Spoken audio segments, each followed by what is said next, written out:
Hey, this is Matthew with BI Polar. In this episode of Being a PM at Microsoft, I want to talk about one of the most important success factors for a thriving PM career, and that's the ability to continue comfortably moving forward in a state of constant ambiguity. I hope you'll stay with me.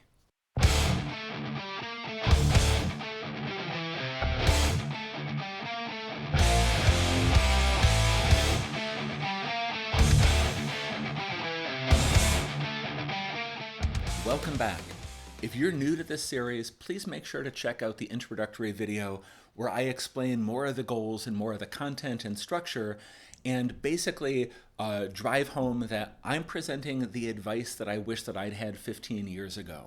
If I had known these things when I was beginning my career as a PM at Microsoft, I would have been much more successful much more quickly.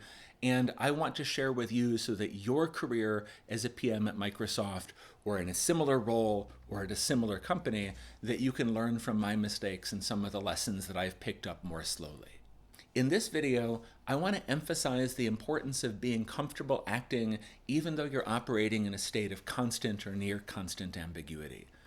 Microsoft, so the company, your organization, and your team, like constantly you're reinventing themselves. There's this constant state of change as market opportunities in the competitive landscape or the maturity of the product or the priorities that you're focused on in a given semester or planning cycle. All of these things are constantly changing, and there will always be things that are unknown to you as well as things that are simply unknown. But despite this, you need to keep taking action. You need to keep understanding and solving problems. This is, in essence, what your job is. This is what being a PM is all about, or what a successful PM is all about. And in this video, I'm going to share 3 pieces of advice that will help you succeed in this constant state of ambiguity that is going to surround you every day of your career as a PM. And the first one is, you need to understand the goal that you're working to achieve. It's very easy to lose sight of the goal or lose sight of the problem once you think of a solution or once you start executing on a solution. But solutions change very regularly.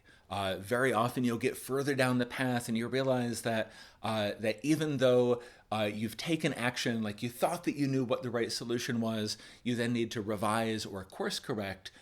That type of iterative refinement of solutions is part of the world, but problems and goals change much less quickly. If you keep the goal in mind and understand the goal that you're working to achieve, as more and more unknowns become known, as you continue to make progress, you'll remain on track and there will be fewer false steps, fewer lost work or lost opportunities for impact as you move forward.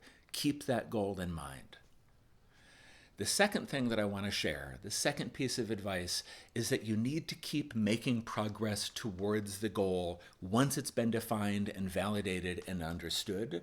And a key thing here is you don't really understand every single step along the way. What you do know is where you're going and where you are right now, and as long as you can continue to make progress that will get you closer from where you are to where you need to be, it doesn't always matter if you can't see the entire path step to step to step, as long as you can understand the next step, and then the next, and then the next. Keep moving forward even if you can't see the entire path. And then the third piece of advice is that you need to keep investing in eliminating the ambiguity when you can't see your goal clearly enough to take the next step.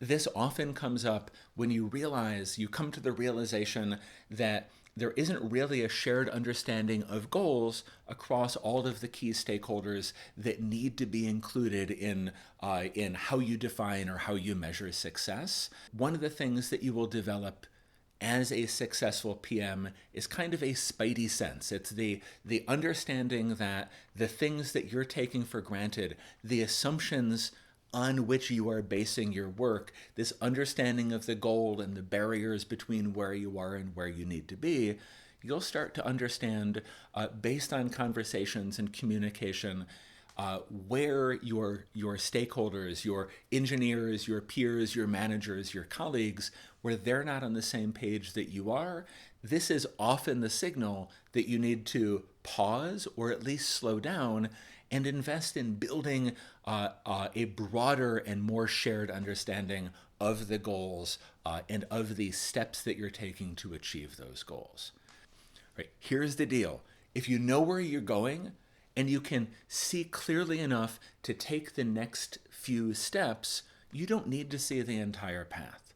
One of the mental models that I have is being a PM is kind of like running in a dark room with a flashlight.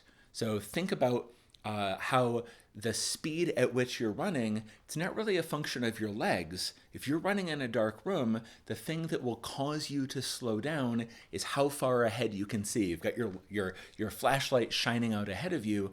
You basically need to be able to see far enough ahead so that as problems or obstacles come up, you can course correct safely without falling, because falling is going to cost you even more time. And one of the skills that you're going to develop as you move down your career path is this comfort understanding, how fast can I run based on how far ahead I can see. In an earlier video, we talked about the concept of level appropriate work and how the further in your career you go, more is expected of you to achieve the expectations of your role. This is another great example of that. As a more junior or new to career PM, your ability to execute and thrive in an environment of high ambiguity, people will expect less because you are more junior. As you move on and you're a principal or a similar high-level PM, people will expect this to be second nature to you. You really need to invest in this comfort level, both in moving forward when you can't see everything and the skills to understand when you need to slow down, to invest in a broader, more shared understanding to eliminate ambiguity when it can actually trip you up. I hope this is valuable. Please do like and subscribe, drop a comment in there, let me know, is this series something that's valuable for you? What are you getting? What are you missing? I'm really relying on your comments to help keep me on track. I can't wait to hear what you say. We'll see you next time.